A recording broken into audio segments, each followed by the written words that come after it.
mga paglaom ani diri sa ani ako diri sa yuta sa ko ang suon manghod nagabono mi mga paglaom o saging.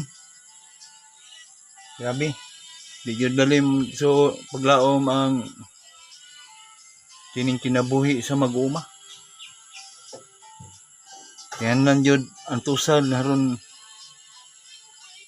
naida kong kalambuan ang ato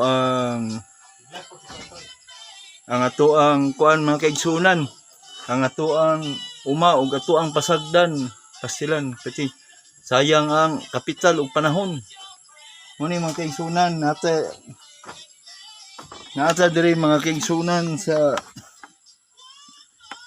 Saloy o mga kaigsunan aniya ato ang usa ka paglaom diri mga kaigsunan kanang si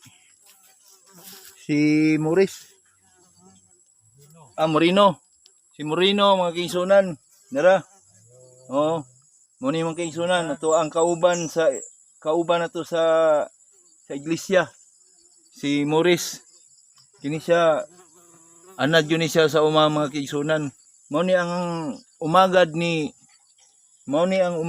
kuan ni Lino Baybayan mga kaigsunan kauban ako. Mao na ni ron siya nagbantay sa nagmintinar sa yuta diri sa kuan sa kasik kauban sa kong yuta sa kong igsuon nya mga kaigsunan nagkuan siya og kining kakaw. Mo ni mga kaigsunan ato ang nagbaging og kakaw mga kaigsunan nagbaging. Karon mga kaigsunan amo ang sunod buhaton magluto na pud mig paniudto kay nagtimo-timo mi sa mong pamahaw og kanang kuan kape-kape nya gutom na pud kayo.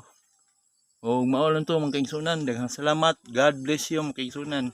Palihog iampo mi nga mulampos ang among mga pangandoy, among mga hago di masayang og among mga pamilya ug kamusad mga kaigsunan iampo sa namo og daghang salamat.